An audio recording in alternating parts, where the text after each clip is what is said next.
'Cause I wanted. I thought wanted. Dead or alive. I can't believe this movie had crab fishing. Dogs, they're coming. They're coming your way. They'll be here soon. All right. On a steel horse I ride. I think that we already got that one. We got that. It's good. First try was good. We've got it. It's Okay. good already. Oh, okay. Already perfected. Don't worry about it. No extra time needed. Well, welcome to the podcast, everyone. This is Rough Cuts. I'm Boix. That was Ilion. Hello. And we have special guest, Zach. Howdy how. Welcome back to our Scooby Doo podcast. I noticed that you mentioned special guest and not friend, because no friends are allowed on this podcast. We wouldn't be that mean to a friend. Actually, Zach, you found a review of this on Rotten Tomatoes. I sure did. Started. So did you. Yeah, we both found good reviews. I'm gonna. Let me read what I found. Where did I post it? You could pass on both Scooby Doo films unless you have really nothing else to do that day, and I mean nothing. Yeah, literally nothing. The call out is so real. And also from Roper, from Ebert and Roper fame. It's a terrible movie. The laughs aren't there. The stunts are stupid. And there's no plot whatsoever. But yeah, fair. I mean, that's not entirely true. There is a plot. It just could be resolved in 5 minutes. And it mostly is. The rest of the movie is just filler. This movie, so James Gunn wrote this, and the director of Show Dogs, The Smurfs, and Beverly Hills Chihuahua directed it. Two people of equal caliber. Yeah. And the first movie was just like wild James Gunn, let's just fucking do whatever with Scooby-Doo, I don't care. And this one feels like, let's make it more of the cartoon. Yeah, let's restrain Mr. Gunn a little. He's gone too crazy. We have to rein him back in. Too much horny. I was going to say, don't restrain Mr. Gunn too much because he likes that. There was a good bit of horny still. We kept a horny counter and a Buffy counter, just like the first movie. And I have the tally on both of those, but I might save that tally for the end. The tally of the Buffy counter is just very simply every scene where Daphne shows up. Every scene that Sarah Michelle Gellar's in. Literally every scene that she's in is a Buffy scene. She is never anything but Buffy. And this is not a call out on Sarah Michelle Gellar, by the way, like not at all. No. This is direction. I'm sure they were like, okay, you know that Buffy girl? You play that. Do the Buffy thing. Just do Buffy. We don't need to do Buffy. She's very good at doing it. She's very good at doing it. Yeah. No, and honestly, it's a good bit. I appreciate the fact that they just are like, no, she's just Buffy. Like just have her be Buffy. She's 100% Buffy. Like they make fun of her for being like a Valley girl, right, in the movie. That's the part that doesn't make sense. Right. No, this is my point, and it doesn't make any goddamn sense because like every time you see her, she's like karate chopping. Yeah, they talk about like, oh, she's got like go-go boots and like, oh, she's just the pretty one. And then there's a scene where a 12-foot animated like pile of armor, like this massive metal man is swinging like a 10-foot sword at her, and she's just blocking them with one hand with like an axe, like on her own. Tiny little Sarah Michelle Gellar, and it's like, okay, this is not Daphne. This is Buffy. Daphne can't do this. Again, all the Buffy scenes are fucking great. Every single one of them. Mm-hmm. Like, you could do a supercut of just all the Buffy scenes, and it would be good stuff. It works really well, yeah. She does a good job of it. Yeah, it's not really a complaint on what she does or that's a good bit. It's just funny, like Zach was saying, that then they also try to have their cake and eat it too by having her be like Valley girl. Oh, I'm just a ditz. I don't know what I'm doing. And it's like that. No, you can't do both. That doesn't. Yeah, you can't. That doesn't go both ways. Like you can't be like show someone in like an action scene and be like, oh, you're just like a looks just for looks. Mm-hmm. Yeah. So before we started the movie, I had two predictions based on the first movie. One is that there would be a extended fart scene or some sort of a fart scene that was worse than the first one in some way. And the first one had a 30-second fart scene. Literally 30 seconds of let's just do fart jokes. Unedited. Yes. Okay. The second thing that I predicted was that there would be some sort of a body swap scene again. Because James Gunn is very horny for that, and that's his Yes, fetish. specifically not just a body swap scene though, but like a horny body swap scene. Very Like, horny for no reason. Yes. Yes. Like, You were right on both counts. yeah, I was right on both. You were right on both counts. Not saying I'm a dog movie prophet, but the You know what? paycheck's there. I'm just saying. I want to say I also predicted there was going to be a makeover scene for Velma, and that one also panned out. There was, yeah. Yeah. Yeah, you've got to have hot Velma because everybody thinks that Velma's hot now, so now you have to make her conventionally attractive, which is actually Sarah Palin, as it turns out. Oh my god, why is she Sarah Palin in this She movie? looks so much like weird dominatrix Sarah Palin. Do not put that image in my head. You do It's not too late. do It's that. there. Dominatrix Sarah Palin. Yeah, Every I time don't you see like this it. movie again, you'll think it. Yep, not a fan of that. Not a fan of that. Mm-mm. James Gunn is, though, Nope, because, nope. boy, he sure likes writing Velma that way. I'm also not a fan of them trying to make Seth Green a romantic interest, but that's another.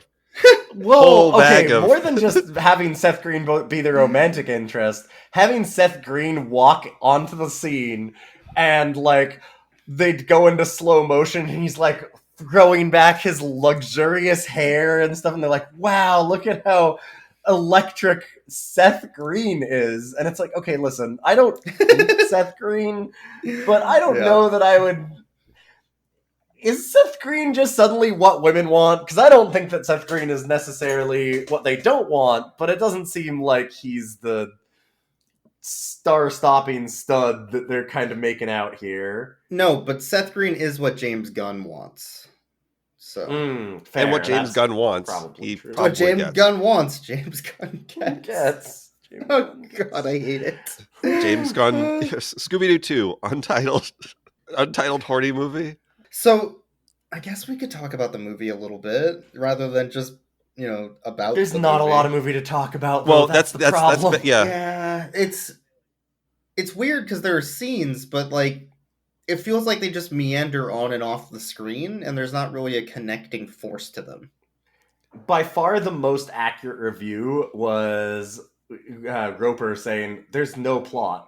Yeah, there's no plot. It just doesn't exist. This movie. When I was doing do commentary anything. for like watching the movie, I was just like, I just found myself staring at the movie like, what do I say? There's just nothing. It feels like there's nothing happening. Yeah, no, it is a bunch of loosely connected gags. It's almost like Robot Chicken as like Scooby Doo. It could There's be. no real through line for most of it. It just kind of jumps to the next bit. Yeah, like there's a couple of like scenes that are I would describe as winners, but Yes. like Oh yeah. Oh, the individual scenes can be good. Like that's Right. not the point. It's just that like as a movie though, as a piece of coherent media, it doesn't work because it just doesn't go as a movie. It doesn't movie. There's no movie. Like it you don't feel the bad guy is a bad guy. You don't really care that the bad guy is a bad guy. You don't really care that the good guys are good guys. well, Like there's no arc really. No, but you do care about the dance sequences. You care about True. the dance sequences. But like as an example, like as a quick example, like we have Seth Green as the love interest for specifically Velma. Yeah. Because I mean maybe that was kind of, as you had said before, maybe that was the joke, is they specifically got Seth Green as like the not traditional hunk because Velma would be more into that, like he's more nerdy. But anyway, he shows up in that scene where he like walks through the crowd and she sees him and she's like, wow, he's so dreamy. Then he doesn't show up for 30 minutes. Yep. We see him yelling at somebody outside as an employee and talking with Shaggy. Then he doesn't show up for another 30 minutes, and they think he shows up to rescue Velma when she thought that he was the bad guy.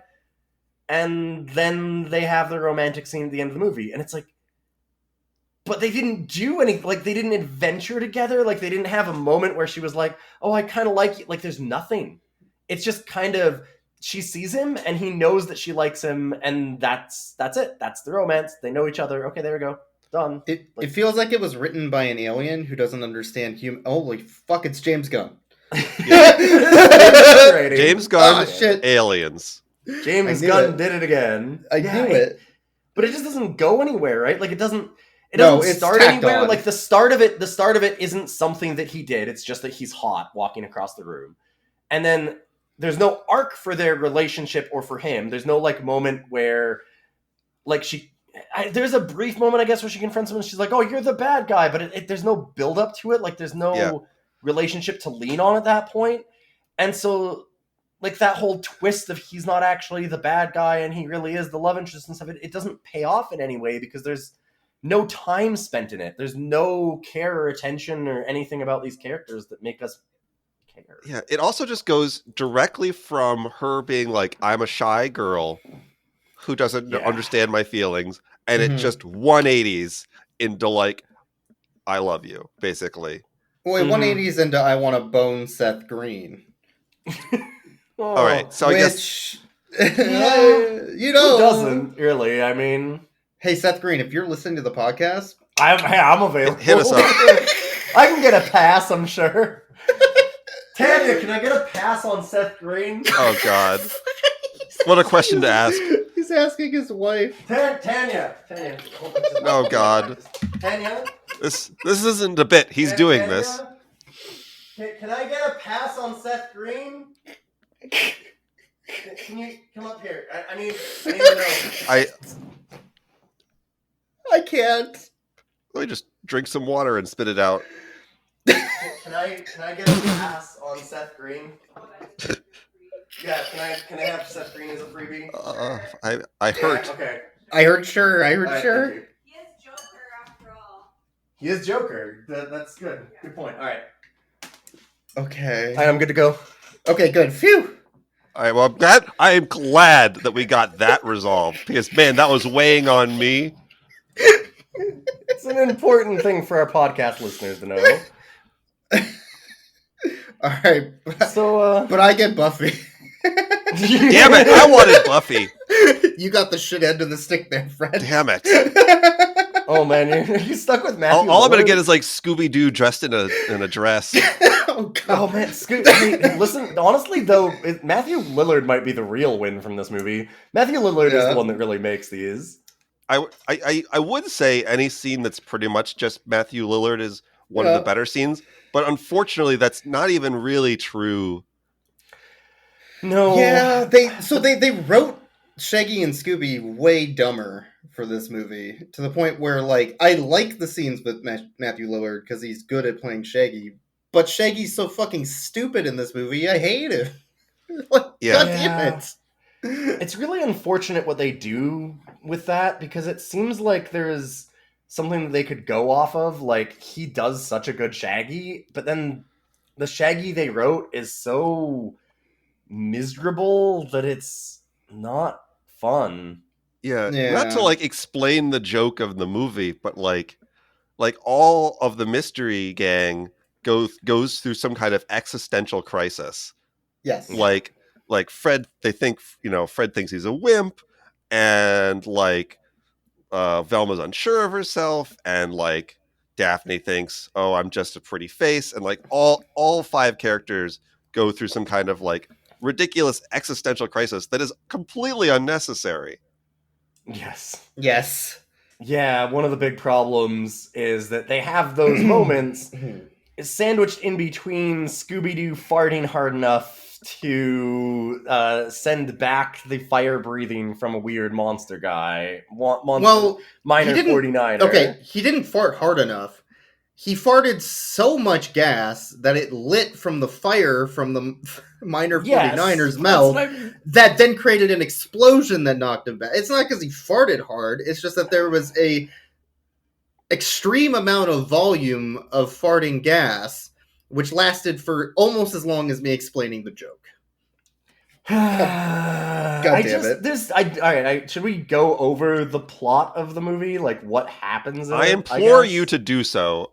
So yeah, there's technically 3 smaller plots, really. There's the plot of Velma's love interest and Velma getting a date, Which we've already done the Yes. entirety of. That's That the- is literally that's the every plot. scene of it. Yeah. There's the plot of the news, the fake news media reporting Oh. on Mystery Inc. in a unflattering way to get the town against them. That aged so poorly. Ugh. Just like it's not really this movie's fault that aged No. as poorly as it did. I got to admit, that's not really on them. And then Yeah. there's the plot of the museum being robbed of the costumes of old villains from Scooby Doo, and then those monsters appearing later. So those are the 3 plots. Mm-hmm. So the movie just kind of shambles into one of them at the beginning, which is the museum. Like some kind of weird Frankenstein monster. It has no Oh, idea weird. how to start a movie, so it just shambles into a plot. It's like, hey, we're doing this now. Yep. You're welcome. Yeah, they just have a party at a museum and the plot just kind of drops on them. Yeah, so they're at the museum. There's the red carpet with the fake news media. I don't Try want to keep saying cancel that. Scooby Doo. I don't want to say that, but that's what's The happening. evil, and I hate just it. say evil reporter. It hurts It's me to just say it evil as reporter. well, It but does. I gotta say the it. evil reporter is reporting on them being awful, but they're at the museum for the opening night of their exhibit about these evil villains that they've solved the crimes of in the past. Mhm. And on the red carpet, every single person individually gets to see their own fan group. Fred gets to talk to the hot reporter, who is totally into him. Wink, wink, nudge, nudge. Say no more. Say no more. Yeah, Fred's evil. Yeah, we get it. Yeah, whatever. I don't remember what Daphne's fan group was. I'm sure it was just a bunch of Buffy fans. Yeah, I don't actually remember Whatever. the Daphne one. Velma got the Dinkley Brigade, which were wholesome as F. The Dinkley Brigade, like, I like this scene because it actually has some... It's good. It's got, like, a bunch of really, really dorky, like, Velma-ites as her big fan Yeah. club. It feels very cartoony, right? Like, Yeah. yeah. And then Shaggy and Scooby got the only weed reference in the movie. Yep. It's their fan group. It's not... It can't be a weed reference. This is a family They- film. they- Shaggy's, could- Shaggy's group is a bunch of, as the movie calls it, beatniks. Beatniks. They could tell that they were their fan group because they smelt the cloud around them. That's Oh literally god, how yeah, they knew. they did. But come on, James Gunn wouldn't do something like that. James Gunn wouldn't put a weed reference in our nice family film about a dog. That's just not okay. This James movie does. Gunn knows what's okay. This movie has significantly less not a weed references than the first movie. It really does, unfortunately. That's to its detriment. To its detriment, it has a Yeah. lot less. But yeah, he very much smells like the pot coming off of them and is like, "Oh man, I know these people. They're mine." They're my people, man. And Like, then okay. to top the joke off, Scooby's fan group is just dogs. That's true. It's true. Oh One right, of- yeah, I one forgot of- about that. There's One some of good them dogs wants there. him to sniff their butt. Yeah, it's true. They're good dogs. Yep. They're good dogs. God, So and they, does that count as a horny moment? No. I think we decided. Well, I would no. debate that it doesn't, but you could argue either way, I guess. Yeah. I don't want to go either way on this. Anyway. So they go into the museum. They're having a party and talking about each of the exhibits and the costumes, and then the hot date scene thing pops up with Seth. Whatever. So after that, the silver skull appears, and a pterodactyl suit comes alive and starts terrorizing the museum. And the silver skull's like, "You're all gonna fucking die."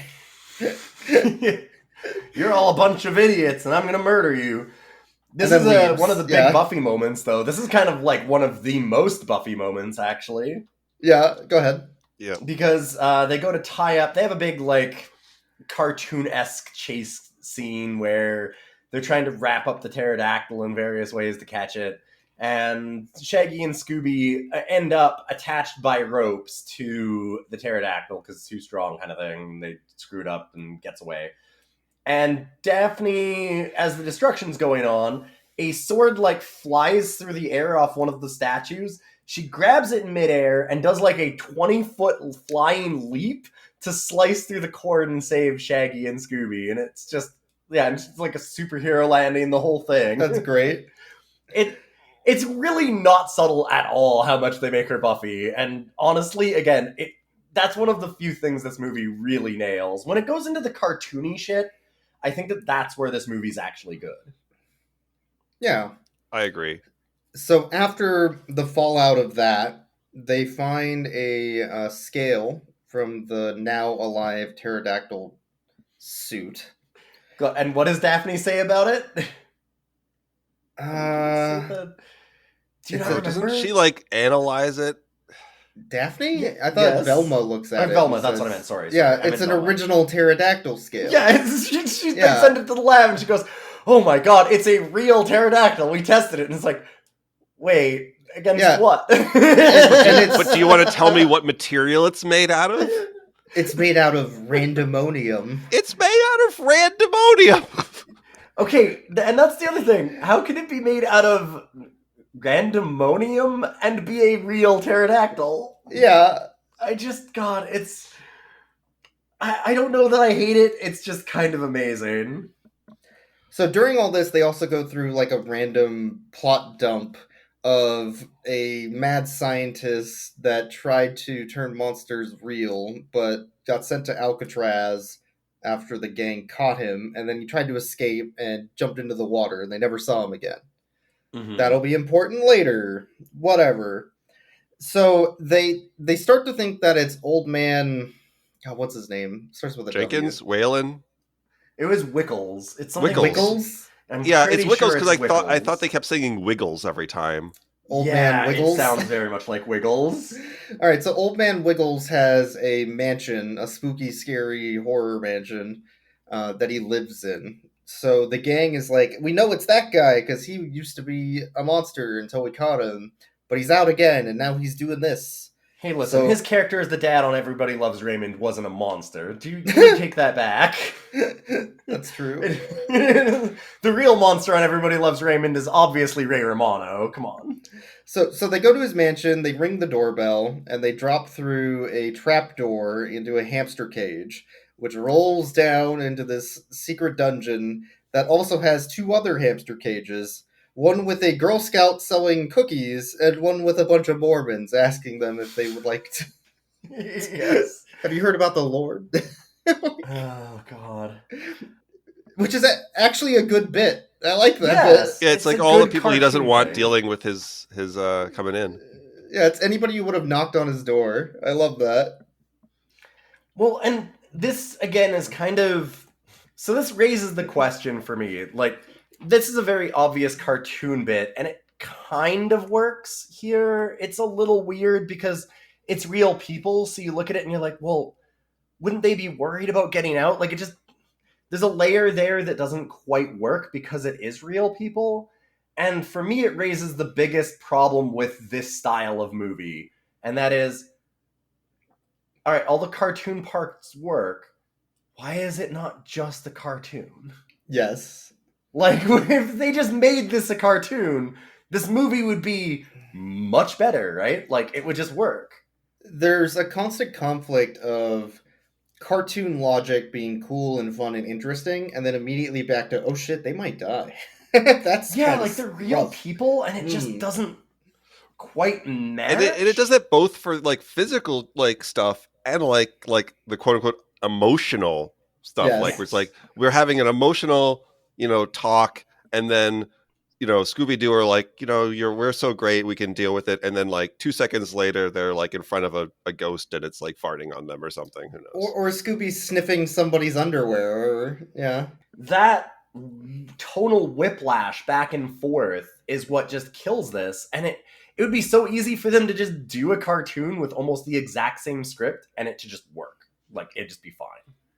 But There was a good Buffy moment with the hamster wheel, though. Yep. yes. Oh, Yeah. like the cartoon stuff still works in real life. It would work better if it was a cartoon, because it's a cartoon logic. Like, it matches perfectly being a cartoon, and them forcing it and squeezing it into live action Yeah. is something that it doesn't ruin it entirely, but it does lessen it. So the gang escapes the hamster ball and lets the Girl Scout and Mormons out, those fools. Yeah, they unleash the evil into this mansion. I love that they're just wandering around the mansion afterwards, too. Like, Yeah. you just kind of see them, like, wandering in the background, and they're like, have you heard of the Lord? Have you heard of the Lord? And, like, Yeah! automatons. It's really God damn good. it. God damn it. And the gang splits up to go search for clues. Yes. Now, the only clue they found was the ancient, wonderful... what is it? I guess it's... I don't know... like an artifact, which is a record player that plays big butts. It plays big butts. Yeah, it's a... you're Baby talking Got about... Back. Yeah, no, you're talking about the... Oh my god, now I can't remember. Gramophone. The gramophone that plays Baby Got Back. That is a Yeah. good scene. I stand by that scene. I 100% agree with you, honestly. I stand by Yeah, that scene, too. it's just out of very nowhere. solid. Out of nowhere, they're in this creepy mansion, and Scooby finds a gramophone, turns it on, and it's just Baby Got Back. Like, that is the most Kung Pao shit I've ever seen. It's really good. I And there's love like it. a big explosion noise when it bursts his head out. Like, he stuffs his head in the gramophone, and then it, like, rockets Yeah. his head out. It's Like- very dumb, but like we said, that's the parts that work in this movie. And then they run into the Black Knight ghost Yeah. for, I think, the first time, actually. So this is where that Buffy scene Oh, happens. yeah, where it Buffy is. is, like, with a halberd fighting against this knight with a sword, and it keeps cutting the halberd in half, and she just grabs both halves, is like, fuck you, I'm Buffy. But I'll do what I all want. all of this time this is happening, Velma's like doing math. She's doing She's math in the She's background. reading a book and doing math. Yeah, what? Yes. That But she's doing math to finish out this fight scene by like revealing the quote unquote weakness Yes. of the Black Knight Yeah. ghost, which is his junk. it's just his dick. Yeah, It's just his his dick. All you have to do It's just is his dick. kick a ghost in the dick. That's it. And no, not Velma, sorry. Daphne does so. No, I think And, Velma like, does, actually. Oh, does No, Velma do Daphne that? does. Daphne does. Oh, no, you're right. No, I'm you're pretty right. sure it's runs Velma. through and does it. You're Velma's right. like, Velma I'm runs doing through. science stuff and math, and oh, it's his dick. Kick. Oh, fuck, I actually kicked my table. Oh, God. Okay. Like, this is the only movie where Velma kicks a guy in the dick. Well, Only. there might be other movies. The only not AAA. James Gunn. Yeah. It feels like James Gunn should have wrote the porn parody of this also, right? Like, wait, did he also write the porn parody maybe of this? he did. Might have. He might have, yeah. I mean, to be fair, this movie is less of a porn parody of Scooby Doo than the previous movie I felt was a porn parody of Scooby Doo. right. Yes. But the scene after this does have Sarah Palin, latex Velma, saying, "Who's your mommy?" So It's not perfect. I want to respond to that, but that is entirely correct. And no, that's true. yeah. That's not. No, That's 100% true. literally her first line when she comes out is, "Do you want to call me mommy or something?" I'm pretty sure it's "Who's your mommy?" She does like a sexy pose. Yeah. Oh my god. Yeah. So while Scooby and Shaggy were investigating the mansion, they found a post-it note that literally said, "Faux ghost tonight." But tonight with an like No. it's a marquee. TONITE. Yeah, tonight, as in Yes. tonight. But what day was this written? No idea. Irrelevant. Yeah. It says tonight. Tonight, so obviously tonight, like, duh. Notes are only good for a day, boys. You have to Especially if throw they're on those a out Post-it. afterwards. Do you keep post-it notes for more than a day? I have a post-it note on my work monitor that tells me, like, that reminds me to do something, and it's been on there for like 2 years, and I never remember. Oh, you can't do that. So, That can be yeah. deadly. They release toxins after a while. You Yeah. gotta be careful about that. Okay, remember to eat your post-it notes. Yeah, Yummy. yeah. Finish them off. You don't post-it Yeah. note waste is a real big problem. So the faux ghost is apparently some random bar where ex-villains go to throw darts at pictures of the mystery gang and also dance And like talk about Yes. crime, I guess. and talk about crime. So Shaggy and Scooby decide to go to the bar because they're going to be cool detectives like the rest of the group. But they need to disguise themselves. So they disguise themselves in the only way possible. And Zach, how did they do Well, that? if I were to describe how they disguise themselves, I would have to say that Shaggy disguised himself like a pimp, Yes. and Scooby Doo disguised himself straight out of a 1970s blaxploitation film. Yes. I take umbrage to this because I think that we determined that Shaggy did not dress himself up as a pimp. I believe that the correct term that we came up with was pimpercon. So A pimpercon, I just yeah. want to need Oh to. yes, I'm sorry, I forgot the lore. You're correct. Because Pimpercon feels like it fits much better for what Shaggy actually goes in.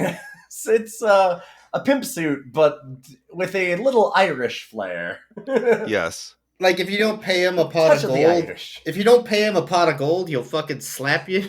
Is that how this is? Oh, I don't And- like and- that. and again, I hate reiterate. that joke. I hate that joke, but that's where it is. Like, It is kind of on that line, yeah. He's like in a green suit with a green hat with a little like gold buckle on it, like a leprechaun, and a big floral shirt. But don't forget, he also has a Money chain. gold tooth. yeah, he has a gold tooth. They went so far on this. Oh, I fucking missed that. I may not have been paying attention to the movie at this point. It's a very small detail, and I Yeah. happened to just like zone in on it, and I was like, he has a gold tooth, doesn't he? Well, he takes God, it I out totally too. missed that. Yeah, he When he's does like, take "Hey, it look." out. When he's like, "Hey, what do you think about the mystery gang and how they saved you?" Takes out gold tooth. Like, come on. Oh, Like, he took off his hat and stuff too. Yeah. Yeah, So what an idiot. Okay, so they find the old man Wickles. Sorry, old man Wickles in there, Yeah. and he's like, "Oh yeah, I mean, I've kind of turned my life around and stuff, and been doing different things or whatever." And so then Shaggy's like, "Oh, so you probably don't hate the mystery gang. You probably like them for helping you turn your life around and realizing what it was like to be a criminal." And he goes, "No, I'd fucking squeeze their eyes out of the back of their head. I'd skull fuck them to death, the little fucker." He just goes Oh off on this Jesus! bit. And like Oh, Shaggy God. just is like kind Oh, of boy. trying to put back in all of his disguise, which Yeah. was actually a really good moment. Like it was very well done. I don't know the name of the actor for here. It is the dad on Everybody Loves Raymond. I don't know his name. Yeah, I don't know But his name. he's very good. Like he does a good job of pulling that off. He's not in the movie much, but he does a good old man Wickles here, and the play between Matthew Lillard and him is very solid. Like it's a very good trope, right? Of that whole, Yeah. like, oh yeah, no, like, oh it turns out that we'd be friends, and it's like, no.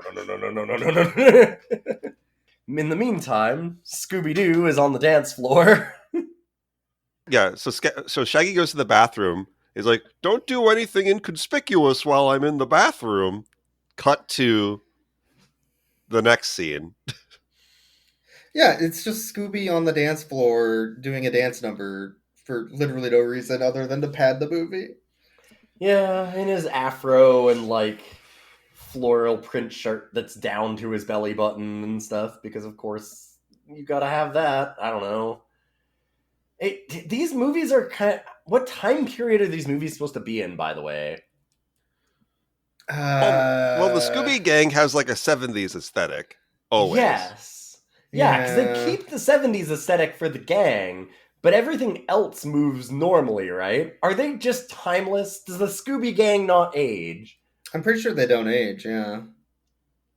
Like that kind of feels like it's what it's going for, right? Like that they're just in the 70s, but everybody else is in like the early 2000s. It's really weird as a feel for the movie, just in general. I just had to think about that because it's very strange how it handles that. So after that scene, though, they decide to go after old man Wiggles.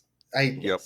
really don't like the mouthfeel The of this guy's Wickles name. is Yeah. Not a storied one. No. So they go after him in his mining company building that he has, which he wants to turn into a theme park.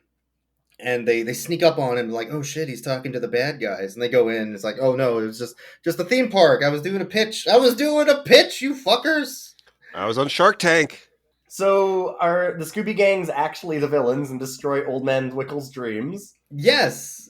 And then Shaggy and Scooby go off on their own, and they find a laboratory in like the basement of the mining company building, which has a bunch of random vials of colored liquids that of course they drink because they're dumb as hell and they're in a fridge. Fuck, I forgot this scene happens. I didn't. Why did this scene happen? Like, okay, but it's in the bottom of the mining I don't thing, know. But he's not the bad guy, so why does he have a weird secret lab full of this shit?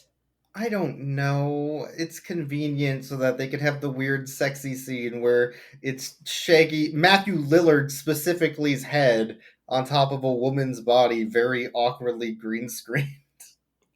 So that you can talk about boobs. Yeah. Why are you getting all the pervert scenes right? It's James Gunn. How did you know all of the specific perversions that James Gunn would go for? I don't know. It's James Gunn. Look, Disney looked at this man and was like, yes, I want him for our movie. And then somebody told them about James Gunn. They're like, oh, fuck. Okay, we've already hired him. like they didn't know. How did they not know? Have they seen a James Gunn movie? No, obviously not. You obviously have seen all of the James Gunn movies because you nailed every weird perversion that man's into. Oh my god. Okay, so then Shaggy turns into a strong man instead, who's dumb as hell, and Scooby turns into Einstein, who can now talk like normal.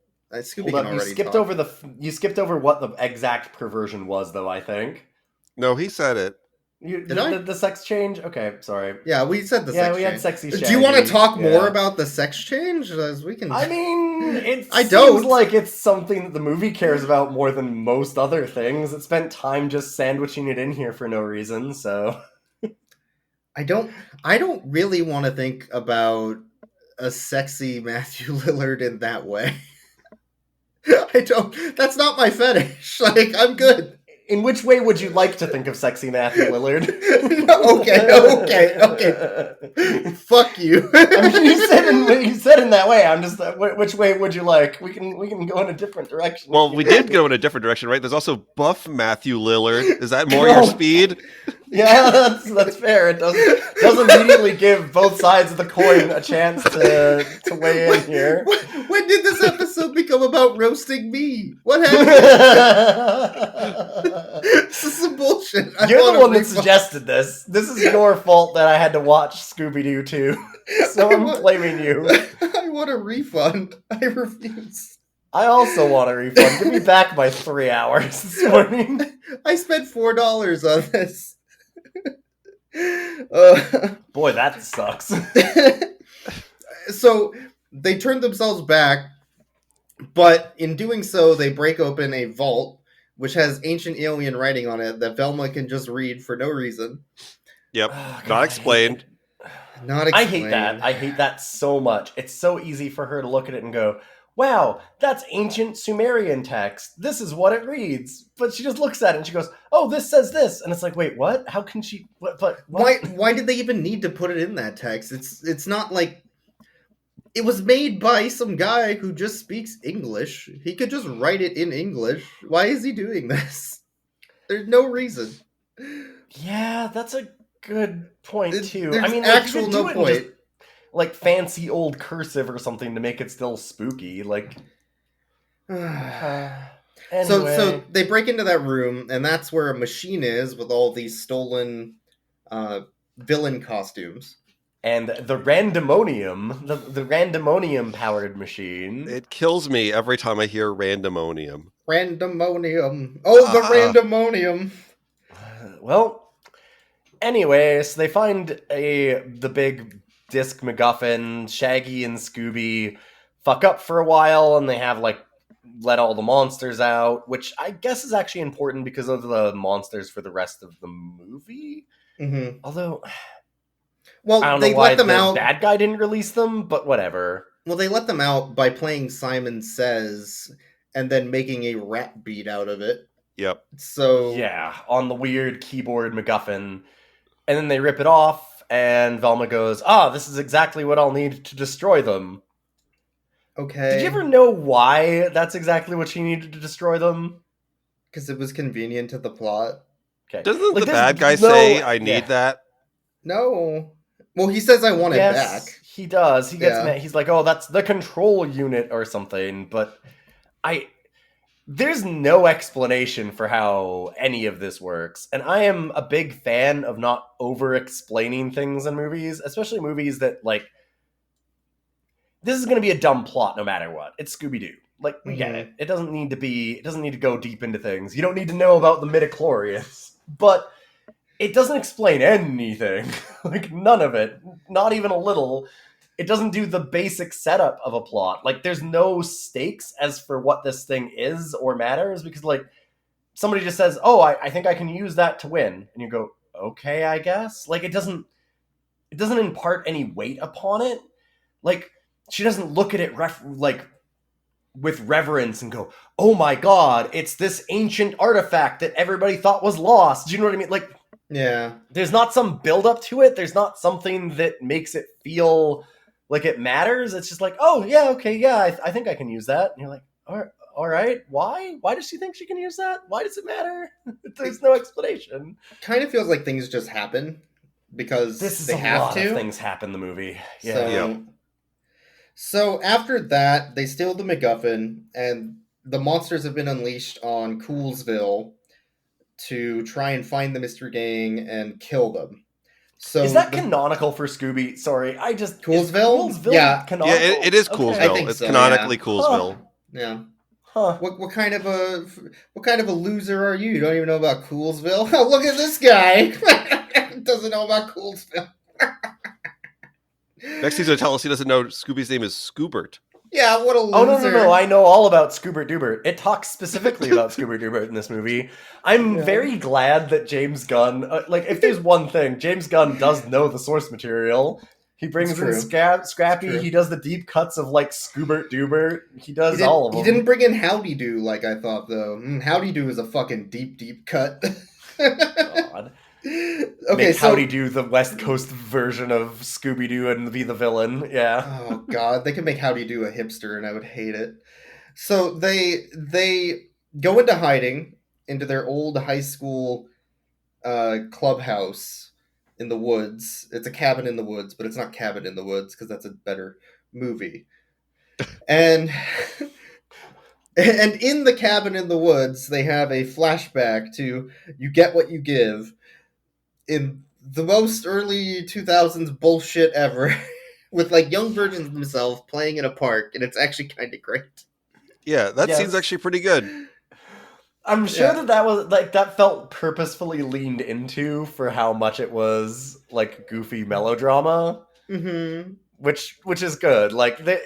It's nice when it leans into some of those things. It just doesn't do it enough, and there just wasn't enough of a plot for this movie either. It just feels so loosely connected. Some of these individual scenes are great, but the movie as a whole doesn't connect well. Speaking of individual scenes, the next scene almost gets me. It's hard for me to even describe. Go ahead. Is this the motorcycle? The motorcycle scene is a good scene. No, Yeah. I'm talking about she's like, how do I solve this thing? If only some miraculous solution can come to me. Oh, look, yeah. miraculous Oh, solution God. comes to me. No, I hate that. I hate that shit. There's literally 1 second between the two. Yeah, God damn it. You that's what I cannot- mean. I hate when movies are like, oh, it would be really stupid. Do you notice how Scooby Doo, how it always just has a Deus Ex Machina kind of thing where something just happens and it resolves the whole plot? Like, for example, if I were to look at this thing and see that it's exactly the thing that we need. Oh, look, it's exactly the thing that we need. Oh, I did it. Do you see it? Do you see what I did there? It's hate not good that. writing Oh, I hate it. at all, yeah. It hurt me internally. Yeah. It does lead into one of the better scenes, though, because after they escape a monster, which is trying to get them at the lake Cabin in the Woods, but not Cabin in the Woods, because that's a better movie, they go back to the Miner 49er building. And they're like, all right, now that we fixed it with our MacGuffin thing that fixes MacGuffins, we need to shut off the machine and kill all the monsters. So let's go back and let's do it. And they meet monsters individually and get split up one by one to each deal with a monster on the way back. And the first one is the Black Knight ghost again. And Freddy fucking takes him on in the coolest goddamn way possible. This is the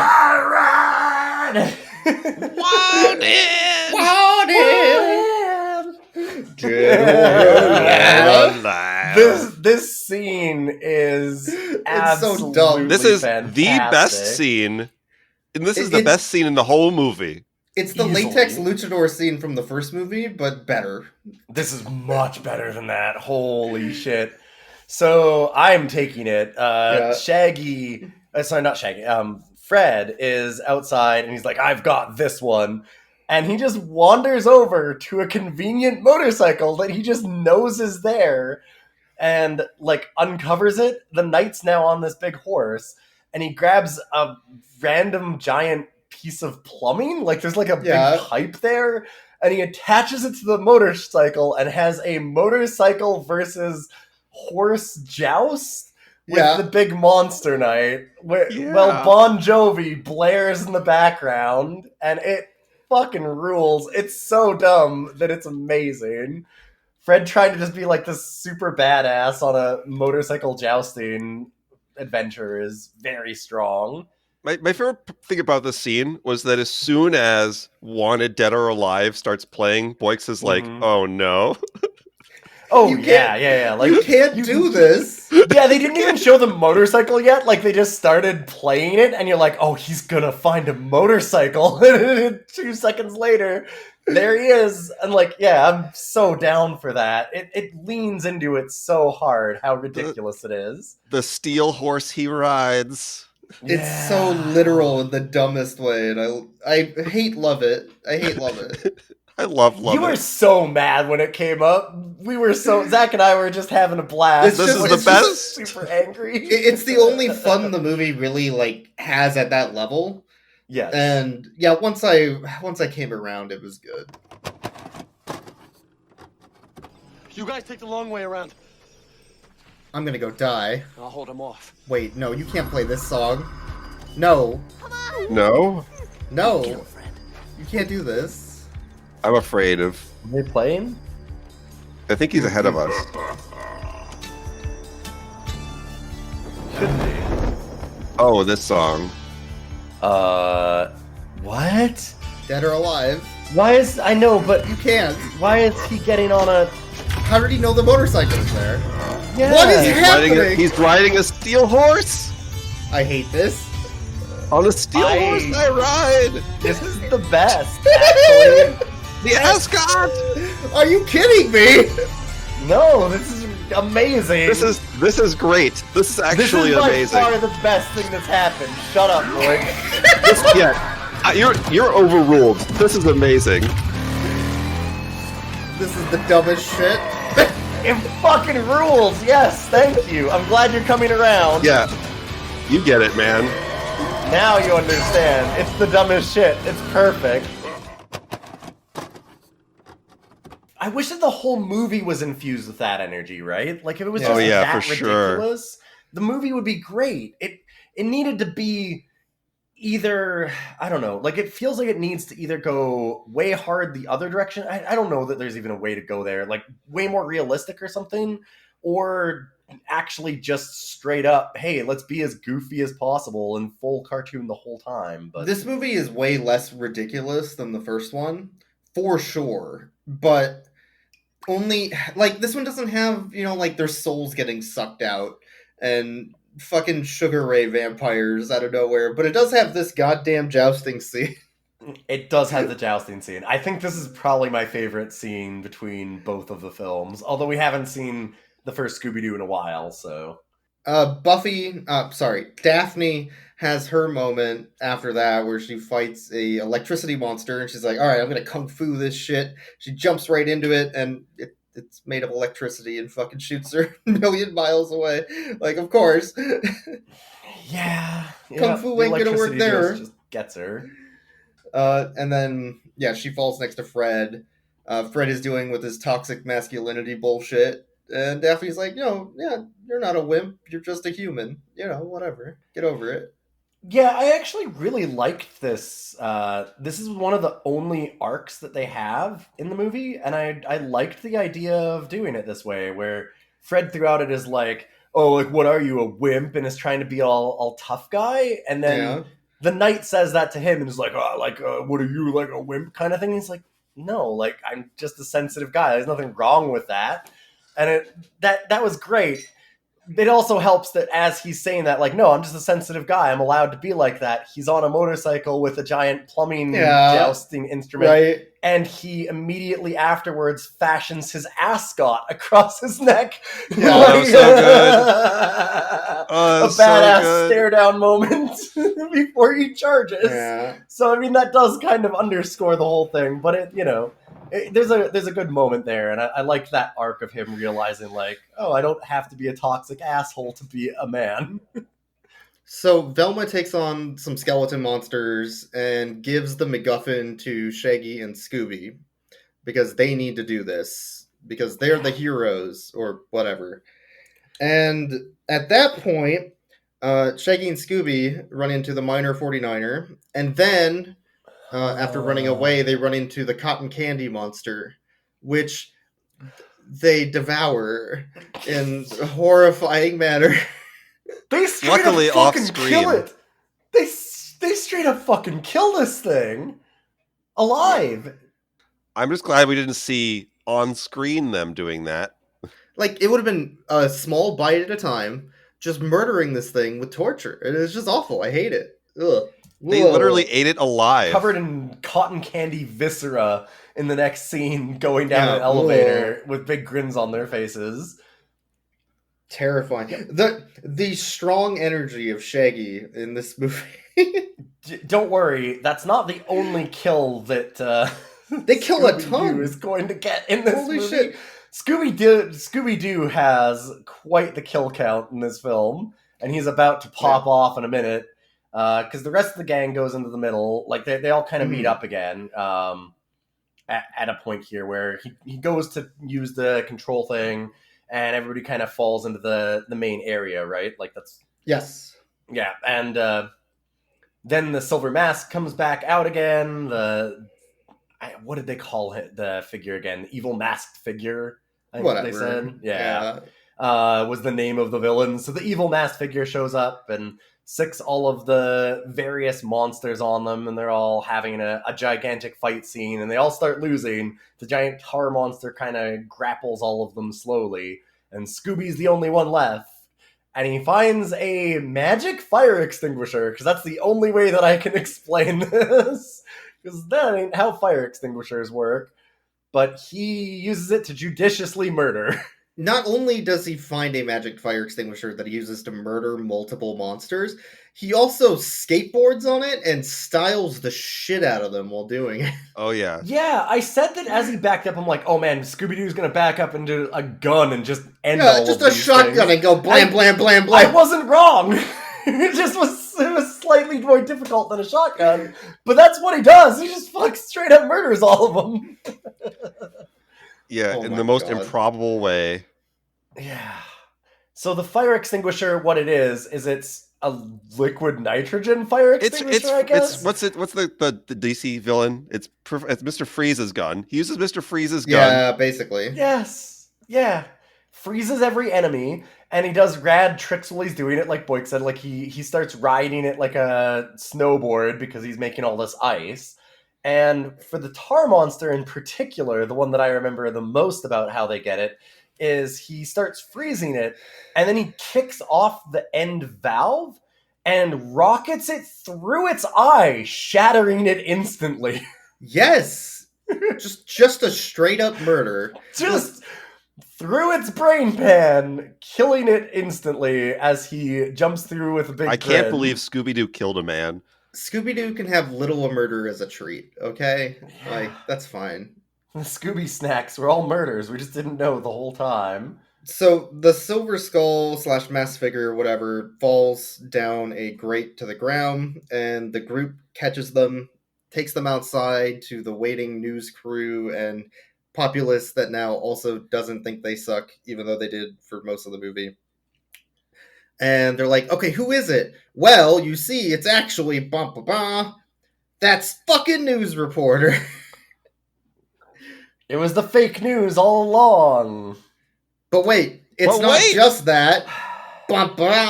It's also that fucking guy that escaped from prison. In a double reveal. Okay. Sure. Whatever. Could you imagine if they had done something where, like, that mad scientist had been somebody that they had caught and interacted with at the start of the film, and so then there was, like, a build-up and a relationship, and it mattered that was revealed? Yeah, like Rather if he than just shows up bullshit. in one scene, it's like, hey, I can make a pencil disappear. Yeah. Something Ow. that matters. Yeah, it's just a who cares. Yeah, whatever. I don't give a shit. I mean, it's one of those twists where the worst twists are ones that you cannot possibly have solved because they don't give you any information, and this is one of those. There's literally no way for you to have known that other than just a random guess, because there's no foreshadowing for it. There's no clues. There's no clever way to have solved that this is actually the villain. There's nothing there. It's just, oh yeah, there's the random guy that we referenced once or twice. I guess he actually lived from his prison escape. Yeah, it's like sketchy, but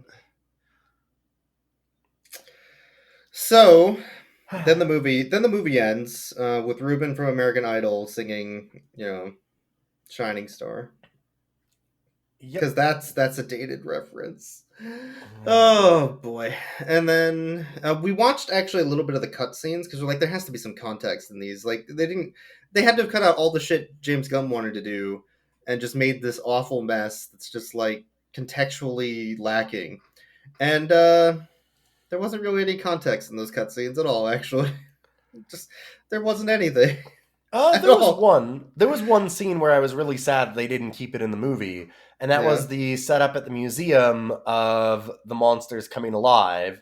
So there was like a little bit more build up to that and some like idea of what was going on and the stakes that were happening. Like that there's two security guards are kind of wandering around and shocking each other on the carpet because they're bored, and then the electric ghost like takes over their electricity and all the things come alive. Like that made more sense to the plot. Like it felt like it was a through line more than just the random Shaggy shenanigans that they filled the movie with instead. Yeah. Imagine if they didn't have Shaggy turning into a girl and instead had that scene, for example. or that wholesome scene that they cut. Monster. Yeah, there was a really wholesome scene. Yeah. Why would they cut that? Where there was between Shaggy and Scooby, where they had like a big heart to heart and kind of the low point of the movie thing. I mean, that's a very big trope, but hey, it's Scooby Doo. You kind of know what you're getting into. All right.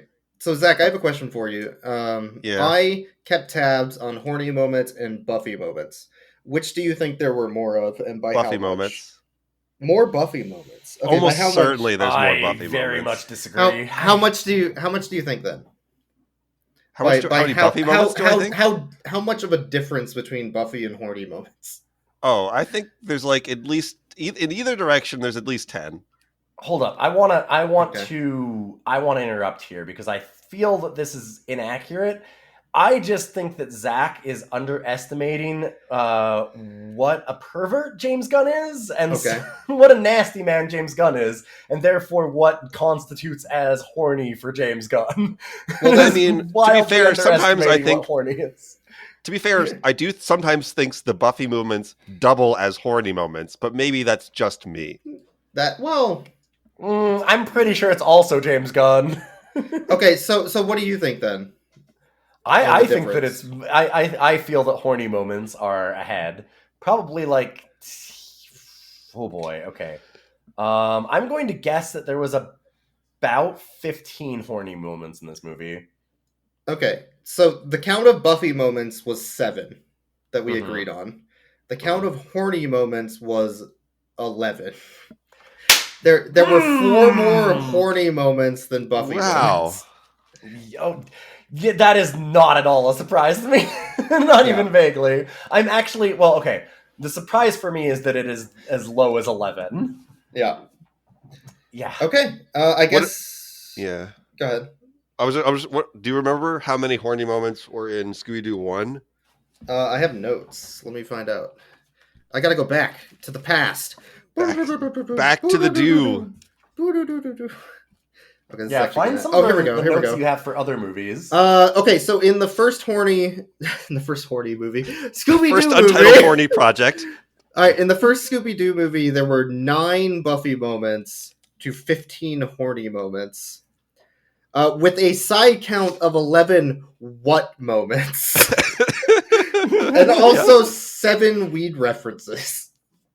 Oh man, yeah, there was a lot more weed references in the first So- movie. Oh, yeah. Then. so There's very the- little in this. The horny moment to Buffy moment, when compared to the first Scooby Doo movie, is less. They Yeah, they this cut is- us out of those moments, and I feel ripped off. This is far less horny. I can't believe I'm And going to far say less this, but I Buffy. wanted more horny. I wanted more horny, and I wanted more Buffy. I didn't. I'm gonna be the lone voice and say I didn't need more horny moments from. I should have kept a what moment, because the what moments were not as shocking, but there were some, like the fart fired moment. What? Yeah, that's a what. Why? Yeah. The latex Velma, that's probably a what. Pimp Shaggy, that's a what. I just want to bring up the thing that you said very early on when we were watching this movie, which is just the overall feel of this movie. It's super weird, right? That they gave James Gunn not one Scooby-Doo movie, but 2 Scooby-Doo movies, when it's so obvious that James Gunn just wants to be like, hey, so you know how much the Scooby-Dang suck shit, right? Like, how bad they are. Do you know how Scooby-Doo is just the fucking worst? Let me explain to you how bad Scooby-Doo is. It does come across that way. Yeah. Let's just show these, as I said earlier, let's just show these beloved characters that everyone loves and just make you hate them. What if we did that? Yeah, he just does his best to make them insufferable, and it's not even like an accidental thing. It's inside of the movie. They're kind of like, oh yeah, like they're like that. They're kind of insufferable that way. And it's like, but that sucks. Like that sucks that Fred is like this. Or that, Scooby and Shaggy are so pathetic and obnoxious all the time that even the other characters just hate them. Like, that's kind of a plot point in this movie, and it never really gets resolved, right? Like, Scooby and Shaggy feel like they're not part of the gang because the gang is like, God, they keep fucking everything up every time that we do one of these adventures, which is accurate. And they're like, oh, like, well, you know how they are. Like, they can't be trusted and stuff. And then Scooby and Shaggy spend the rest of the movie being like, oh, we've got to be more like real detectives. And then they don't do anything with that. Like, they spend the whole movie talking about that and trying to act like the rest of the gang is a bit. And then the rest of the gang doesn't address it. They don't ever say, like, guys, like, you are always welcome. You're always part of the group. There's no moment like that. There's nothing. There's no payoff. It just, they solve the mystery, and Scooby and Shaggy still feel like they're bumbling buffoons out of the group, total assholes, because they are. And that's the movie. Like, that's just where it leaves it. Like, the only minor takeaway is they're like, I guess we're okay with that. Yeah. Yeah, they're just kind of like, well, I guess that we're just the goofballs. That's not a resolution. It's nothing. Whatever, yeah. Well, let's rate the dog, right? So, how are we going to rate Scooby? I would rate Scooby-Doo a lighting his own fart out of 10. I just want to point out that Scooby-Doo does not crack the top 5 dogs in this film, and that's where I'm leaving it. His fan club of dogs is much better than he is. There, that's the end. What do you think, Zach? I would give it on a steel horse I ride out of 10. All right, we need to The best boy in this film is actually Freddie Prinze Jr. That's true. We should rate the other dog though, which is Shaggy. That's true. That's true. I feel like Shaggy is worse in this movie than the last one, and I just don't. Oh, so much worse. I don't like the character as much, so I'm gonna have to give him a very low 10 out of 10, and I feel bad about that. Yeah, Shaggy's very likable in the first film, and very not likable in this one. But he's still a good boy, so 10 out of 10. That makes sense. I really wanted to give... I was really hoping to be able to give him like a 420 out of 10, but I can't even do that. No, they didn't even do that. That's the thing. They couldn't even do it. I was just like disappointed. This time. So yeah, I'm the same way. I'm just disappointed. Disappointed 10 out of 10. Okay, good. Glad we're clear. Well, thank you for showing up for another Scooby Doo episode, Zach. Yep, it was fun. Thank you for listening, everybody, to Rough Cuts. I'm sure there are other Scooby Doo episodes we can do in the future. Scoob. Oh yeah, we could definitely go into some animated stuff. I know that we actually got some suggestions for films and TV shows and stuff recently, which should be interesting. We might do a side thing of a TV show or two. Specifically, just that there was one called Puchinsky that was sent to us. That's a pilot for a cop dog, which feels appropriate since that's how we started this with a cop dog. There's also Gary Busey, Pet Judge. That sounds amazing. Right? I need Gary Busey, Pet Judge in my life. Oh my god. The problem is that Gary Busey isn't going to be... See, I'm imagining it in a Quigley way, in which it's Gary Busey, Pet Judge. Like, he's the judge, but also a pet. He's the judge, but also a pet. I need to see Gary Busey in a collar and cage again, but I think that they are not going to go in the way that I want them to. Gary Busey does have a lot of experience doing pet play, so I think he'll fit into that role well. Yeah. Yeah, it would make perfect sense if they did it, but I don't know if they're brave enough to do it. I don't know if they're brave enough to give the people what they want. Gary Busey has one mode. Gary Busey has one mode. That's very true of him, I would say. Just Gary Busey. Yeah. He just goes straight into Gary Busey. Yeah. Well, that'll be it for this episode. Thank you for listening, everybody, and shouting us out, etc., etc. And we will catch you next time.